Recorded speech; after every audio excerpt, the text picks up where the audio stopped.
This video will cover subtopic 6.6, reproduction. So the understandings, applications, and skills will relate to those covered or associated with reproduction.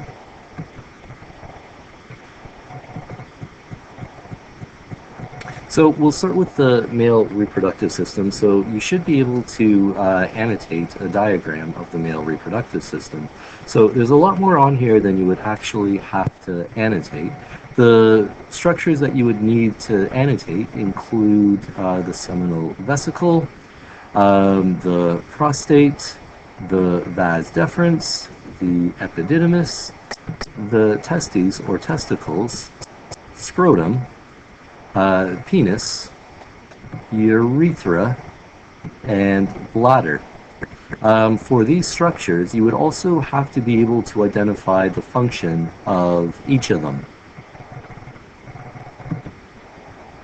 This is a front view of the male reproductive system. You could be given a similar type of diagram and be asked to label and identify various structures and identify their function. So that would include things like the vas deferens, the prostate gland, the penis, the testes or testicles, and scrotum and epididymis. And again, the function of these structures can be found in your textbook. So, as I mentioned, you would have to annotate and identify the function of various structures of the male reproductive system, and then these can be found on page 336 of your textbook. And then there's a chart in your note for you to put the functions in.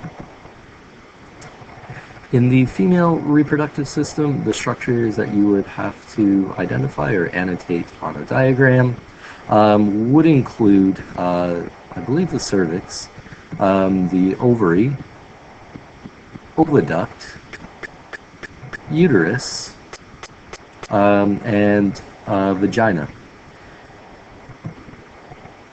So looking at a front view of the female reproductive system, so similar structures are listed just in a different view.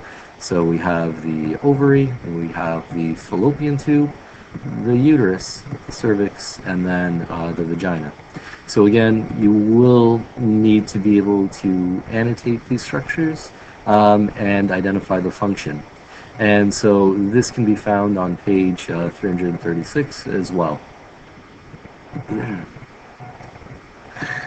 So this video does link into the other part of 6.6, which is dealing with hormones and hormonal control of various functions within the body. So this will look at specifically hormones and embryonic development. So in humans, gender is going to be determined by sex chromosomes, and those sex chromosomes are identified as X and Y. Remember, each chromosome comes in pairs, so sex chromosomes will be found in pairs, and the pairs that we find would be XX, so if there are two X's, these would be found in biological females.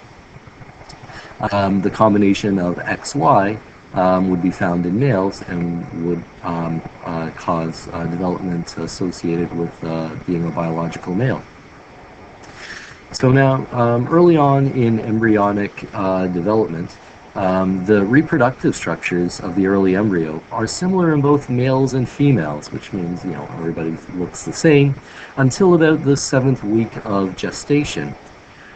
Now, for male differentiation to occur, there is a gene called the SRY gene found on the Y chromosome, and in case you're curious, SRY stands for sex determining region of the Y chromosome.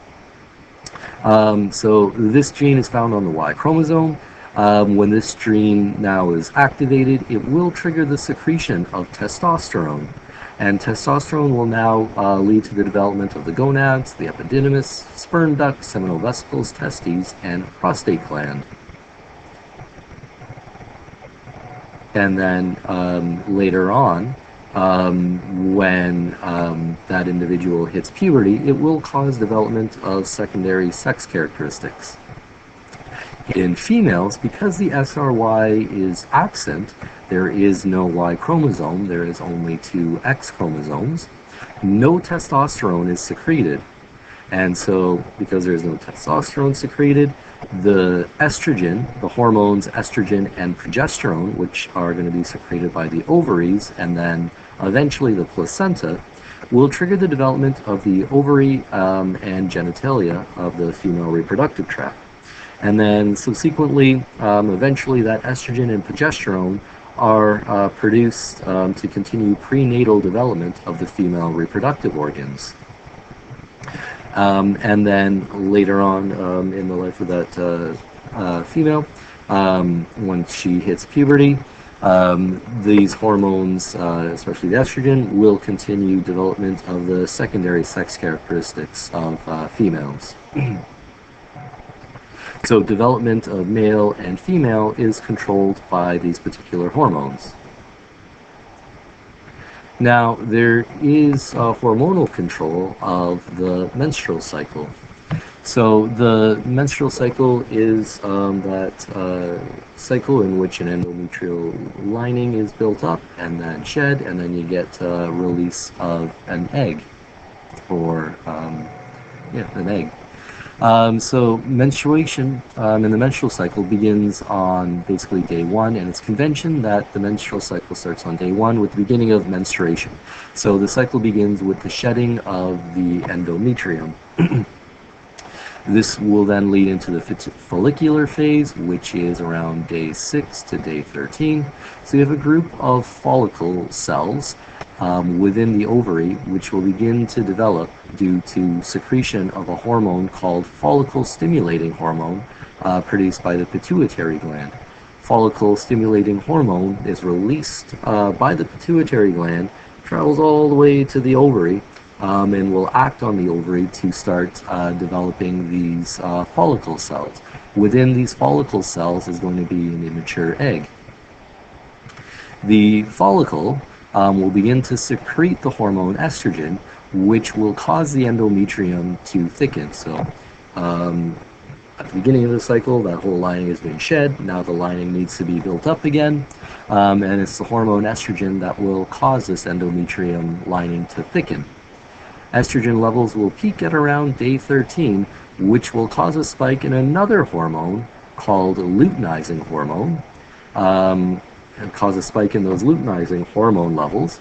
Luteinizing hormone is again released from the pituitary gland, will travel through the body and act on the ovary, and it'll act on the follicle to trigger that egg to be released from the follicle at around day 14. The release of that egg is referred to as ovulation. The latter part of the menstrual cycle is referred to as the luteal phase, which occurs from day 15 to about day 28. So the follicle that has released the egg, remember that follicle is a group of cells, will become a body or a gland known as the corpus luteum. So the follicle now takes on a different form now that it's released the egg. The luteinizing hormone will also stimulate the corpus luteum to secrete estrogen and the hormone progesterone, which will both work to continue development of the endometrium in preparation for implantation.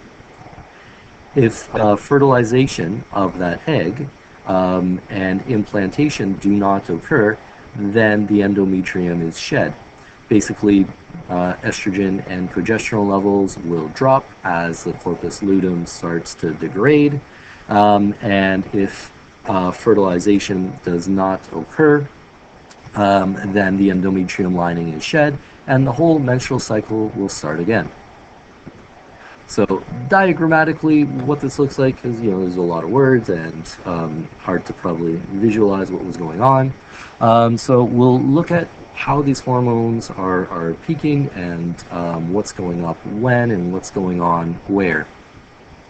So I've just included a diagram of the female reproductive tract just in the corner here. just to kind of maybe get a sense of what's going on where. So there's really two parts to the menstrual cycle as things are happening. So in the uterus, there is the buildup of the endometrium, or that endometrial layer. This is a layer that is rich in blood and blood vessels, so a buildup of a thick layer of blood in the uterus in preparation for implantation of a fertilized egg. That fertilized egg, once it implants into the endometrium, will then grow and develop. If there is no fertilization and implantation, then that endometrium lining is shed. So every month, that lining gets shed and then is built up, and if there's no fertilization and implantation, then it gets shed again, and the whole cycle repeats itself. So that's going on in the uterus. While the endometrial lining is being built up in the uterus, in the ovary, there is going to be an egg that gets released. Remember, all the eggs are stored in the ovary.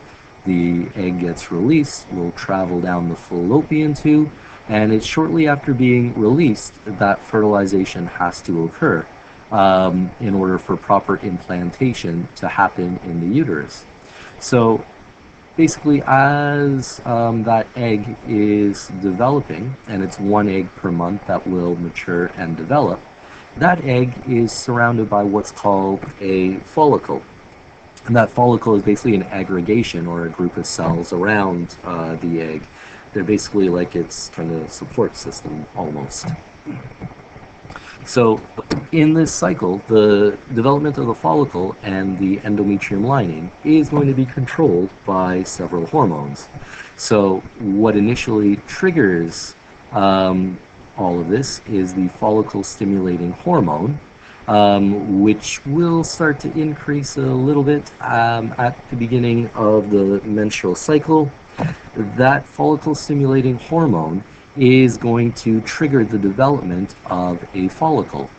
As that follicle starts to develop, it will produce estrogen. You can see the estrogen starting to increase.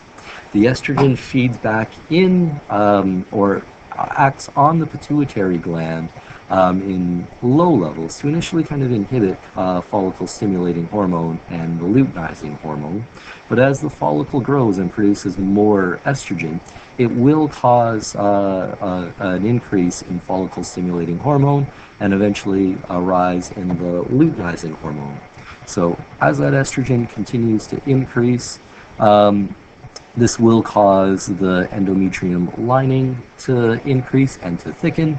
As that estrogen levels increase, it'll also trigger more FSH to be produced, which will continue to stimulate development of that growing follicle. Now, once that follicle reaches a certain size and you have that egg in there, that egg needs to be released from the follicle that's found in the ovary. So at around day 14, you get a spike in this hormone, luteinizing hormone, which triggers the release of the egg from the follicle. So that egg gets released from the follicle, released into the fallopian tube. Now, there is a quick drop in luteinizing hormone levels and follicle stimulating hormones as the release of that egg also starts to trigger the production of progesterone by the remaining cells in the follicle, which go on to become a gland known as the corpus luteum. So the corpus luteum starts producing estrogen and progesterone. You get a rise in these levels, which will suppress luteinizing hormone and follicle stimulating hormone. So these two hormones decrease rapidly after ovulation, and you get an increase in progesterone and a second increase in estrogen levels after ovulation. So the corpus luteum now, which was that follicle, those aggregation of cells, that corpus luteum is now producing progesterone and estrogen. And as it's producing this progesterone, it's slowly starting to degrade. Those cells are slowly starting to stop working, and gradually shrinking. So I guess it's those cells slowly dying off. And so you eventually get a peak in progesterone levels if fertilization does not happen. And as that corpus luteum now degrades, progesterone levels will start to drop off, and estrogen levels start to drop off as well. The drop in estrogen levels will now cause this endometrium lining to be shed, triggering triggering menstruation, and eventually starting that whole cycle over again. So that drop in progesterone will now allow follicle stimulating hormone to be released, which will trigger the development of another follicle, and the whole process will repeat itself. So basically, the menstrual cycle is a series of feedback systems. So there are negative feedback loops and positive feedback loops. In the hypothalamus, you get the release of a hormone called gonadotropin releasing hormone, which acts on the pituitary gland, and I wouldn't worry about this particular detail. But it's in the pituitary gland that you get the release of luteinizing hormone and follicle stimulating hormone. Follicle stimulating hormone is what's going to act on the growing follicle. That growing follicle is going to release estrogen. Now, initially, estrogen is going to act as a negative feedback loop and inhibit or prevent a lot of release of follicle stimulating hormone. But at mid-cycle, or around mid-cycle, the increased estrogen levels will actually now trigger increased FSH secretion and increased LH secretion. So it acts as a positive feedback loop in this manner, triggering a quick spike in FSH levels and LH levels, which will act on the LH will act on the growing follicle, which will lead to ovulation. The luteinizing hormone will also allow development of the corpus luteum, and that corpus luteum, which was once that follicle, will now secrete progesterone and some estrogen.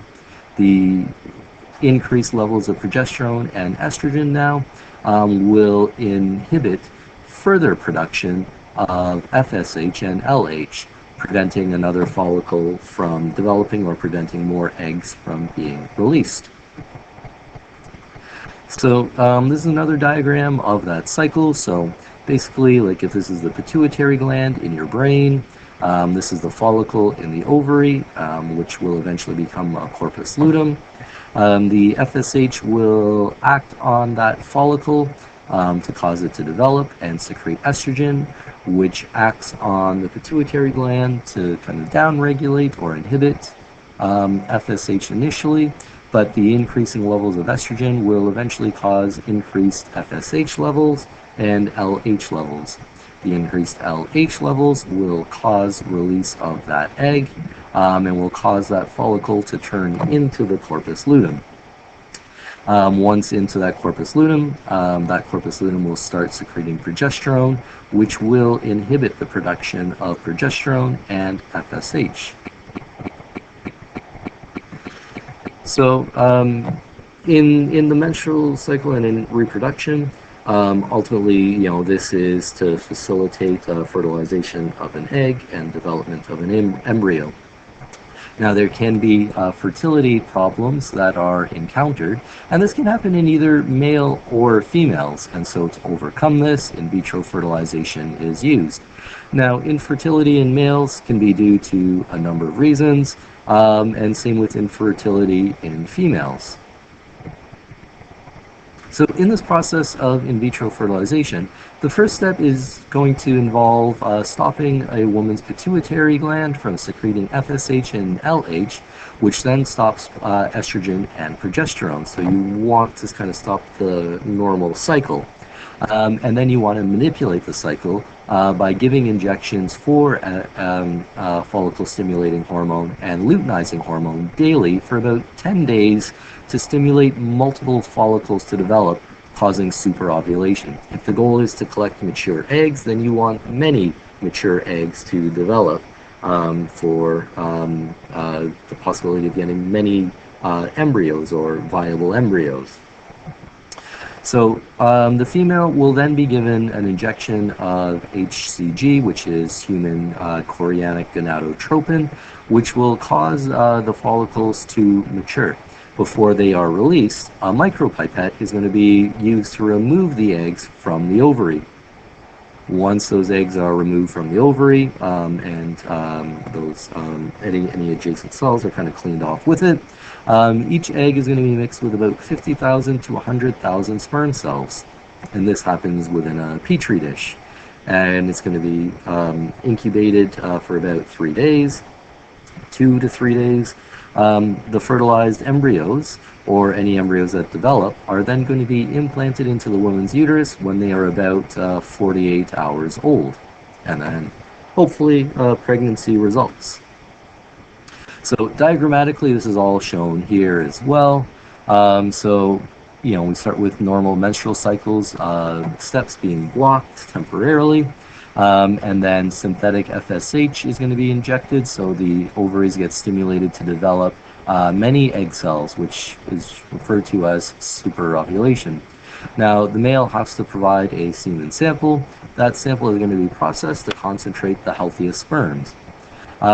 Egg cells then are going to have to be removed. And then eggs and cells have to be mixed in a shallow dish and incubated. So, of course, they have to examine the eggs to ensure that the embryos have reached the 4 to 8 cell stage, and then they determine viability by looking at the morphology or the shape of those embryos. The embryos that have the best looking shapes are the ones that are going to be transferred. And so up to 3 embryos, but typically it's only going to be 1 or 2. 2 fresh embryos. If it's frozen, it'll only be 1. Up to 3 embryos can be transferred into the uterus in the expectation that one will successfully implant.